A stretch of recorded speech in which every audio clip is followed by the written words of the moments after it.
you know the topic of today's discussion is welfare state, Ram Rajya as a welfare state. So if you go through the definition of welfare state and trace back history, there are many definitions, and obviously if you go to the even the kind of welfare state that existed in terms of modern empire, mostly in the today what has happened when we talk of welfare state, we take a Eurocentric definition, which starts from the Second World War, early 19th century. But largely, when you study the theory of welfare state, there are four strands of thinking.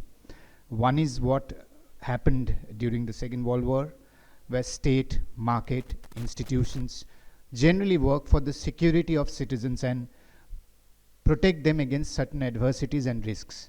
Then comes the definition where economic, political, institutional factors become more important in the post-Second World War reconstruction period, and then Cold War comes.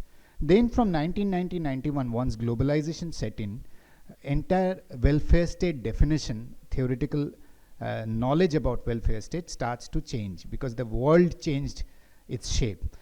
And finally, the fourth wave of welfare state definition today is all about gender and family roles, because COVID has stuck in. We see a change in the elderly care population. There is a larger demographic crisis which the world is facing. Climate change is coming because the challenges of time has changed.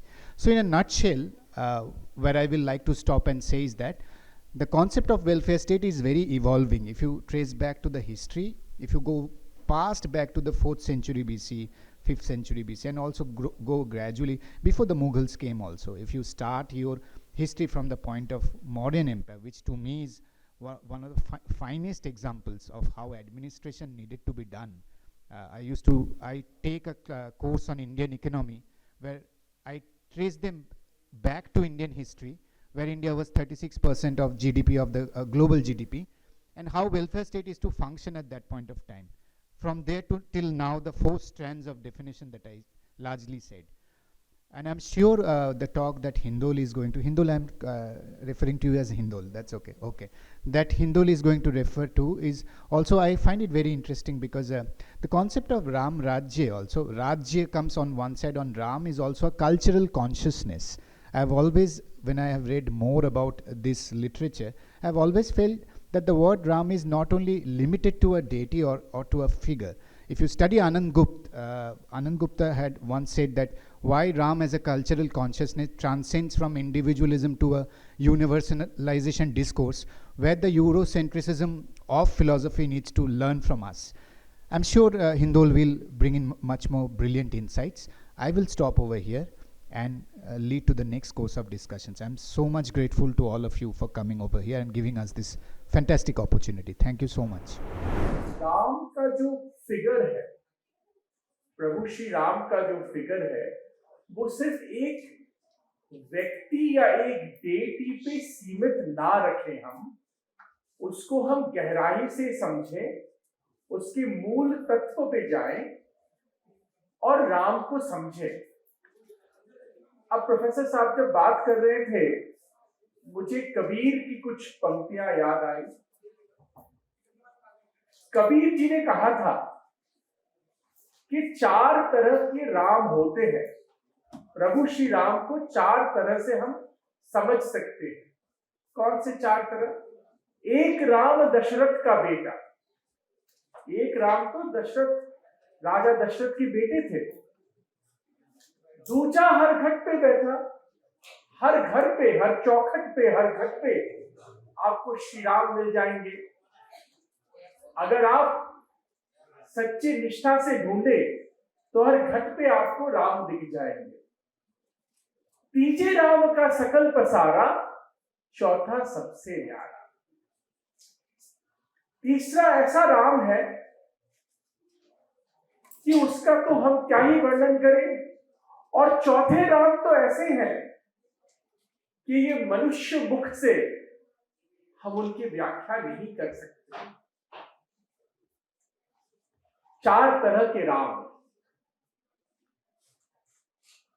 तो ये 4 तरह के राम अगर है, तो मैं आपसे विनती से निवेदन करना चाहूंगा कि 4 तरह के वेलफेयर स्टेट भी होंगे, 4 तरह के राम राज्य भी होंगे। तो मेरी ये संक्षेप की जो छोटा सा टॉक या लेक्चर जो भी आप समझे, उसमें आपको मैं बताना चाहूंगा कि हम पहले लेवल के राम राज्य से चौथे लेवल के राम राज्य तक कैसे पहुंचे। पहला लेवल राम राज्य क्या है? जैसे आनंदजीत जी कह रहे थे कि एक सपोर्ट स्ट्रक्चर बनना चाहिए सबके लिए, और उन्होंने कुछ उदाहरण दिया इतिहास से कि विश्व युद्ध के पहले क्या था, विश्व युद्ध के बाद क्या हुआ, फिर ये जो हमारा 30-40 साल का जिसको हम इकोनॉमिक लिबरलाइजेशन और ग्लोबलाइजेशन का दौर कहते हैं, उसमें क्या हुआ। अगर आप ये पूरा इतिहास देखें तो यहाँ पे आपको समझ में आएगा कि इसका निचोड़ क्या है, what is the fundamental point that is being made. कि पहले तो नेशन और राष्ट्र एक चीज नहीं है, पर खैर वो लंबा बात है। पर किसी भी राष्ट्र में जो राष्ट्र के लोग हैं उनको एक सपोर्ट सिस्टम की जरूरत होता है, और वो सपोर्ट सिस्टम कोई भी ऐसा राज्य नहीं हो सकता और नहीं होना चाहिए जो ऐसा सपोर्ट नहीं कर पाए प्रोवाइड। किस तरह का सपोर्ट? पहले तो एक होता है इंफ्रास्ट्रक्चर सपोर्ट, जिसको हम कहते हैं कि आपके रास्ते बन गए, आपके सड़कें बन गए, आपके रेलवे स्टेशन या एविएशन हब्स बन गए, एयरपोर्ट बन गया, आपके स्कूल कॉलेज बन गए, आपके हॉस्पिटल बन गया। ये होता है एक लेवल का फंडामेंटल सपोर्ट, और इन सारी चीजों को इस्तेमाल करने के लिए आपको या तो पैसा नहीं देना पड़ता या बहुत ही संक्षेप में बहुत कम पैसा देना, सब्सिडाइज्ड प्राइसिंग जिसको हम कहते हैं वो। तो ये है एक लेवल का सपोर्ट। तुलसीदास जी ने कहा था कि राम राज्य ऐसा है राज्य है जहां पे कोई भूखा नहीं सोता, और अगर कोई रोए तो उसके आंसू पोंछने वाला हमेशा मिलता है। तो ये सपोर्ट सिस्टम वो है। ये सपोर्ट सिस्टम से क्या होता है कि अगर कल को आप बीमार पड़े तो आपकी सरकार आपके लिए बंदोबस्त करेगी। अमेरिका में 911 डायल करते हैं लोग, कुछ भी इमरजेंसी होता है तो। ब्रिटेन में नेशनल हेल्थ सर्विस करके एक है कि आपको मुफ्त में अच्छे लेवल का इलाज मिलता है। हमारे यहाँ पे एम्स, दिल्ली शहर में एम्स में आप जाए या किसी भी सरकारी अस्पताल में जाए वगैरह वगैरह, ये होता है एक लेवल 1। दूसरे लेवल का राम राज्य क्या है? दूसरे लेवल के राम राज्य में आपसे मैं ये सोचने पे मैं आपको थोड़ा पुश करूंगा कि दूसरे लेवल के राम राज्य में ये सवाल पैदा होता है कि सरकार क्या है और सिटीजन क्या है, क्यों सरकार बनता है और क्यों सिटीजन होता है। तो वो जो आजकल हम कहते हैं कि राइट से ड्यूटीज तक का जो फ्रेमवर्क का शिफ्ट वो होना शुरू होता है। उस राम राज्य में एक जितने भी वहां पे लोग रहते हैं उस राज्य में, उनके अंदर एक भावना होता है जो दिल्ली में बहुत ही कम है कि ये मेरा राज्य है, मेरा शहर है, मेरा गांव है, मेरा राज्य है, और इसमें जो भी भला होगा उसमें मैं हिस्सेदार हूं। दिल्ली में ज्यादातर मनोवृत्ति क्या है कि ये तो मेरा घर तक मेरा राज्य सीमित है, इसलिए मैं घर के बाहर हमेशा कूड़ा फेंकता हूं। घर का जो बाहर है उससे मेरा कोई लेना देना नहीं है। मैं कहीं भी पार्क करूं, किसी से भी झगड़ा करूं, झगड़ा करने पे मैं बंदूक निकाल लूं, यह है हमारा शहर। अतएव हमारा शहर राम राज्य नहीं है, बनना चाहिए पर नहीं है। क्योंकि हमारी मनोवृत्ति ऐसी नहीं है कि ये मेरा शहर है, ये मेरा राज्य है, इसके भलाई में मेरा एक, अंग्रेजी में जिसको कहते हैं स्टेक होल्डर, हम स्टेक होल्डर नहीं है। दूसरे पड़ाव के राम राज्य में हर मनुष्य अपने राज्य में स्टेक होल्डर होता है, सिर्फ एक्सट्रैक्शन के लिए नहीं, ये नहीं कि मुझे कहां से क्या मिल सकता है और मैं वो मिल के निकाल के भाग जाऊं। जैसे अगर आप देखें, मैं कॉलेज में हूं तो ये कॉलेज में बोलना जरूरी है, हमारे जो एजुकेशन सिस्टम है, आप सोचिए उसका ढांचा हमने क्या बनाया है कि जितना हो सके सब्सिडाइज रेट पे देश से एजुकेशन ले लो और हर पड़ाव पे ये सोचो कैसे विदेश चला जाए। ये एक ढांचा हमने क्रिएट किया, बहुत दुख भरी बात है। आप देखिए हमारे देश में बहुत, आज भी बहुत ऐसे इंस्टीट्यूशंस हैं जहां पे बहुत ही कम पैसे में अच्छी शिक्षा दिया जाता है, और वो जो लोग निकलते हैं वो कभी वापस नहीं आते। खैर अब तो थोड़ा आना भी शुरू हो गया है, क्योंकि पाश्चात्य जगत में वहां पे जो प्रॉब्लम शुरू हुआ है, फिर वहां से घूम के लगता है कि देश ही अच्छा है, वो अलग बात है, पर वो स्टेक होल्डर लेवल पे चला जाता है। तीसरे पड़ाव पे राम राज्य में क्या होता है? तीसरे पड़ाव पे राम राज्य में एक जेन्युइन सिम्बायोटिक रिलेशनशिप होता है सरकार और समाज के बीच। हमारा क्या रिलेशनशिप है सरकार और समाज के बीच में? एक अंग्रेजी में जिसको कहते हैं एंटागोनिस्टिक रिलेशनशिप। लोग हमेशा सोचते हैं कि नेता तो ऐसे करते हैं वैसे करते हैं, पैसा कहां जाता है पता नहीं, हम पैसा क्यों दे, जितना हो सके टैक्स हम कम दे। ये जो एक ढांचा बन गया है, ये है मिसट्रस्ट का ढांचा।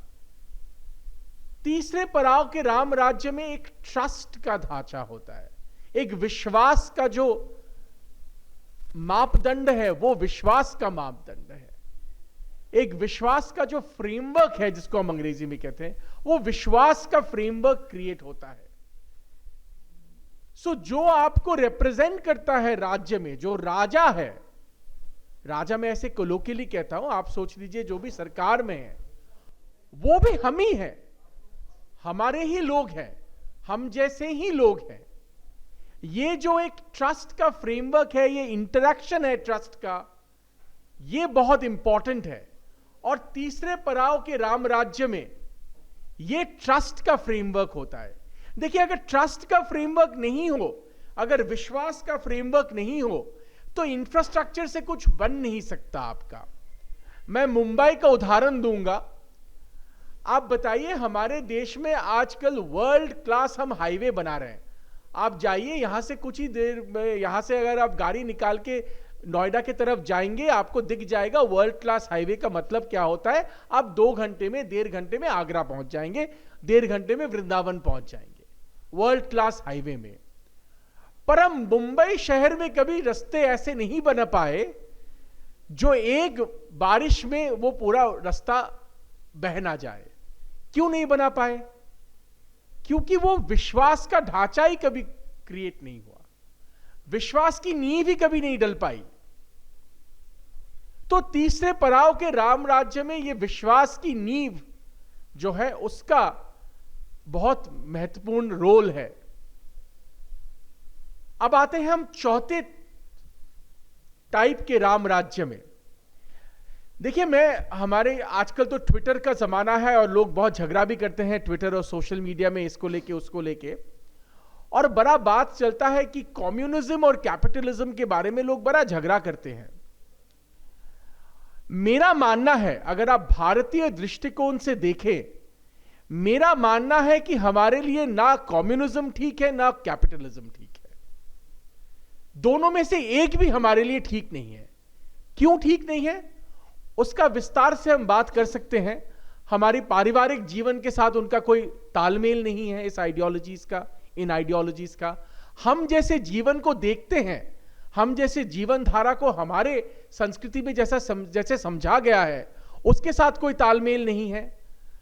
पर यह एक लंबी चर्चा है, मैं संक्षेप में इतना ही कहना चाहूंगा। देखिए, एक मूल धारा है, एक जो फंडामेंटल है भारतीय सोच में, वो है मैं जब विदेश में पढ़ता था तो लोग मुझसे कहते थे कि पहली बात तो कहते थे कि वापस मत जाओ। ये पहली मुझे बहुत लोगों ने ये बहुत एडवाइस दिया कि मत जाओ वापस। खैर अब क्या करें, अब मैं वापस आ गया। दूसरे जो चीज है वो हमेशा मुझसे पूछते हैं कि इंडिविजुअलिज्म, इंडिया में इंडिविजुअलिज्म क्यों नहीं है? क्योंकि कैपिटलिज्म में इंडिविजुअल का बड़ा एक महत्वपूर्ण है। देखिए, हमारे संस्कृति में, हमारे समाज में हम एक समाज ओरिएंटेड सोसाइटी है, हम व्यक्ति ओरिएंटेड सोसाइटी नहीं है। इसीलिए प्रभु श्री राम का उदाहरण बहुत इंपॉर्टेंट है। हम समाज के बारे में सोचते हैं, एक कलेक्टिव गुड का नोशन बहुत इंपॉर्टेंट है हमारे में। और उससे बढ़कर अगर कुछ है हमारी संस्कृति के अंडरस्टैंडिंग में, वो है कि समाज तभी आपका बेहतर हो सकता है।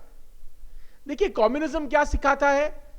कम्युनिज्म सिखाता है कि फोर्सफुल इक्वल कर दो सबको, सबकी जमीनें छीन लो, सबकी पैसा ले लो, उसको कलेक्ट कर लो और सबको बोलो आप आज से आप एक हैं।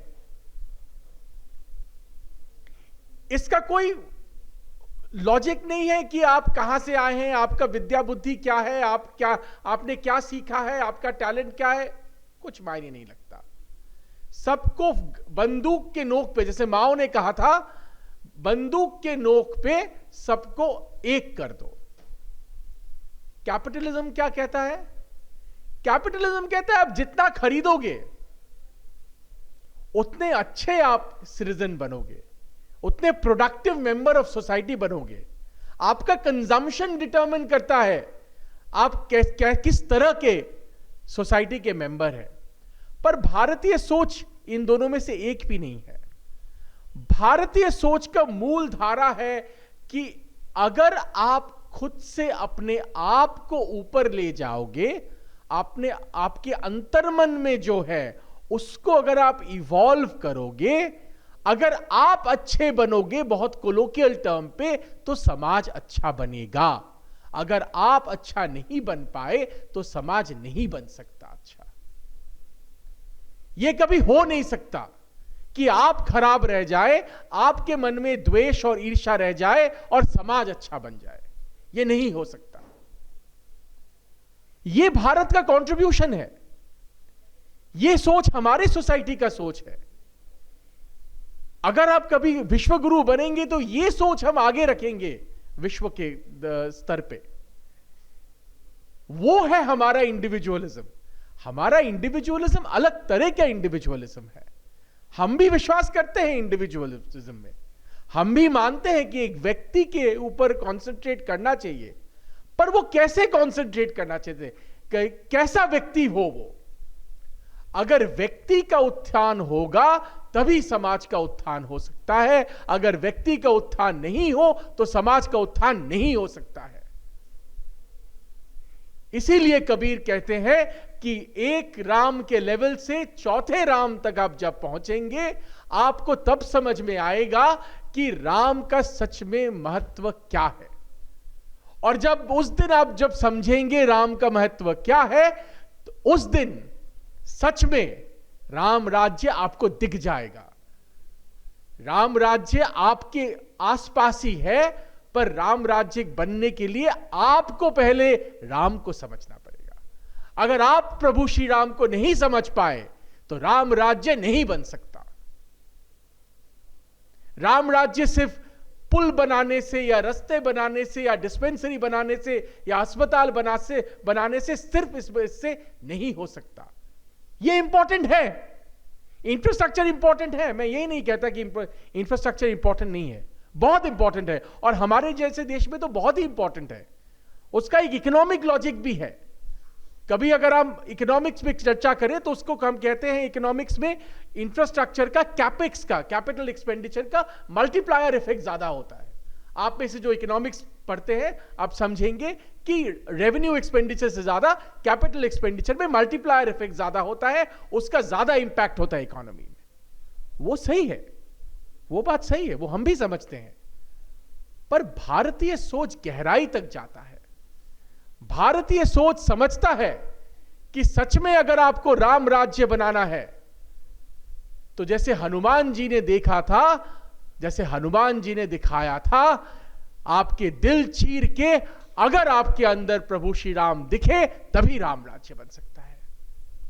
यही राम राज्य का नींव है। राम राज्य का नींव आपके बाहर रास्ते में रास्ता बना के, कंक्रीट का ये अस्पताल बना के या सिर्फ एक इमारत बना के नहीं बन सकता। राम राज्य की नींव आपके अंदर है। सो सच में अगर आपको वेलफेयर स्टेट चाहिए, सच में अगर आपको भारतीय राम राज्य चाहिए, तो ये व्यक्ति के अंदर से शुरू करें हम।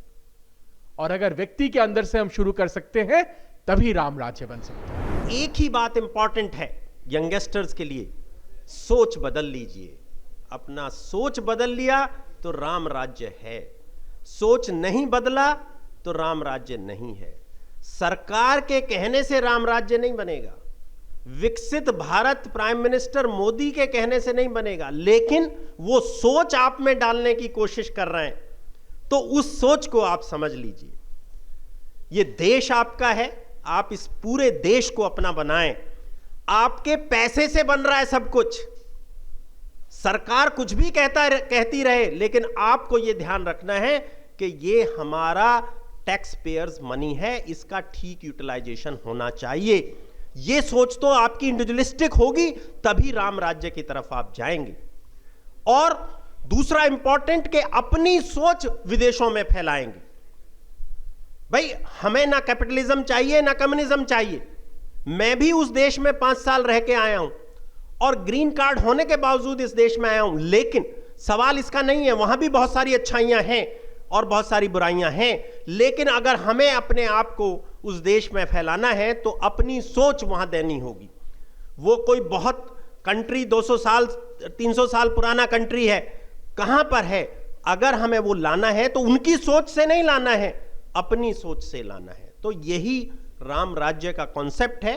और उस राम राज्य की सीरीज में मैं धन्यवाद देता हूं IGNCA को कि उन्होंने इतने अच्छे स्पीकर को यहां पर लाए और हमारे बच्चों से ये बातचीत की। मैं समझता हूं कि ये बच्चे इस बात को समझ करके इस चीज़ को और अपने दोस्तों के साथ शेयर करेंगे कि किस तरह इस देश में राम राज्य से विकसित भारत बन सकता है। इस कार्यक्रम का जो नाम है वो कल्चर पॉलिसी चौपाल है। तो चौपाल जो है वो चहुमुखी विकास की बात करता था, जिस समय पर गांव में चौपाल हुआ करती थी। आप लोग शायद नए बच्चे हैं, उन लोगों तक ये कॉन्सेप्ट पता नहीं मालूम है कि नहीं मालूम, लेकिन चौपाल के भीतर सभी लोग एक साथ बैठते थे, बातचीत करते थे, संवाद करते थे। कोई भी समस्या होती थी उसका समाधान उसी चौपाल में निकलता था। तो आज भारत जिन समस्याओं से जूझ रहा है, जो समस्या राज्य की है, जो राम राज्य को स्थापित करने की बात बार बार हो रही है, उसके लिए चौपाल जो पॉलिसी बनी है, कल्चरल पॉलिसी, उसके लिए मैं भारत सरकार को और हमारे देश के प्रधानमंत्री माननीय श्री नरेंद्र मोदी जी को बहुत बहुत धन्यवाद देती हूँ कि इस तरह की पॉलिसी उन्होंने पूरे भारतवर्ष में चलाई है। 3 कार्यक्रम इस पॉलिसी पर हो चुके हैं और ये आज चौथा कार्यक्रम है। तो हमारे कॉलेज में ही हुआ है, ये हमारे लिए बड़ी सौभाग्य की बात है। और ये कार्यक्रम क्योंकि माननीय श्री रमेश चंद्र गौड़ सर के कारण हुआ और आज वो यहाँ उपस्थित नहीं है, किसी कारणवश उन्हें कोई मीटिंग में जाना पड़ गया है।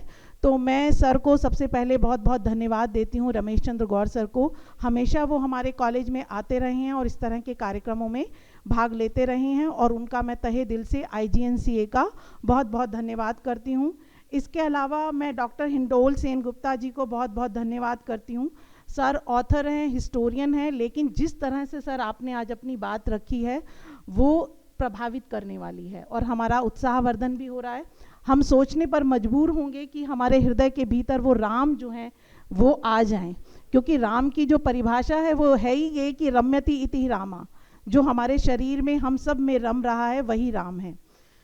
दूसरी तरफ हमारे आज इस कार्यक्रम को चेयर किया है हमारे कॉलेज के principal sir professor SP Agarwal sir को मैं बहुत बहुत धन्यवाद देना चाहती हूँ, जिस तरह से उन्होंने कंक्लूड किया इस सेशन को और हमारे स्टूडेंट्स के लिए एक मिसाल कायम करते हैं। सर इतने एंथुजियास्टिक होकर के हम चीज़ों को बताते हैं, हम सुनते हैं और जब हम उन्हें कहते हैं हमारा नेतृत्व करते हैं, हमारा मार्गदर्शन करते हैं और जितने दिशा निर्देश आज तक सर ने हमें दिए हैं, मुझे लगता है उसका पालन अगर हर बच्चा कर ले तो ये कॉलेज और भी आगे फ्यूचर में बहुत ऊंचाइयों को छुएगा।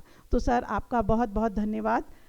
आज प्रोफेसर रुमकी बासु नहीं आ पाई हैं, उनका भी कोई घर में कोई निजी कारणों से नहीं आ पाई हैं, तो उनको भी हम विशेष धन्यवाद देते हैं क्योंकि ये कार्यक्रम उनकी पार्टनरशिप में भी हुआ है। वो हेड हैं CPP&G की। दूसरी तरफ प्रोफेसर आनंदजीत गोस्वामी सर हैं, फाउंडर हैं थोरी फाउंडेशन के और सच मानिए जब से अभी 15-20 मिनट पहले ही मेरा सर से 1 घंटा ही हुआ होगा परिचय हुआ है, जिस तरह से उन्होंने अपना परिचय दिया उनसे मैं इतना अधिक प्रभावित हुई हूँ। मुझे लगता है बहुत सारा हिस्ट्री का जो ज्ञान है, जो आज का संदर्भ है, उसको ऐतिहासिक तौर पर हम कैसे जोड़ सकते हैं और इतिहास से सीखकर वर्तमान में उसको कैसे एप्लीकेशन उसका कैसे हो सकता है, भविष्य को हम कैसे आगे ले जा सकते हैं, वो सब मार्गदर्शन जो है वो आनंदजीत सर ने किया। सर आपका बहुत बहुत धन्यवाद। और इसके अलावा मैं कल्चरल कमेटी के फैकल्टी मेंबर्स को बहुत धन्यवाद देना चाहती हूँ जिनके कारण आज ये कार्यक्रम संभव हो पाया। हमारी पूरी जो कल्चरल कमेटी की कोर टीम के जो स्टूडेंट्स हैं उनको थैंक यू। और स्पेशली मैं नाम लेना चाहूँगी शिवरंजनी का, जिन्होंने यहाँ सरस्वती वंदना गाई। दूसरा जो भी यहाँ स्टूडेंट्स इस गालिब सभागार में उपस्थित हैं उन सभी का धन्यवाद। विनोद जी आपको विशेष धन्यवाद, हमेशा हमारे कार्यक्रम में रहते हैं। और यहाँ उपस्थित कैमरा टीम को बहुत बहुत धन्यवाद। गौरव, डॉक्टर गौरव, डॉक्टर प्रेक्षा, मिस्टर सुमित कुमार, मिस नेहा और मिस्टर संचित। कल्चरल कमेटी के इन मेंबर्स ने इस कार्यक्रम को संपन्न करने में हमारी बहुत भूमिका निभाई है। आप सभी को बहुत बहुत धन्यवाद। और जितने भी फैकल्टी मेंबर्स हैं उनको विशेष धन्यवाद कि आप सब यहाँ आए और इस कार्यक्रम के अंदर आपने अटेंड किया, इसको उपस्थित रहे। और फ्यूचर में मुझे लगता है सर और कार्यक्रम होंगे। और इस राम राज्य की जो परिभाषा है, अभी सर हम लोगों ने लिटरेरी फेस्ट किया था, उसका टॉपिक भी सबके राम सब में राम ही था। तो हमारी खुशकिस्मती है कि रामानुजन कॉलेज में राम से संबंधित इतने कार्यक्रम हो रहे हैं, तो राम की कुछ विशेष कृपा है हम पर सब पर। तो आप सबको बहुत बहुत धन्यवाद।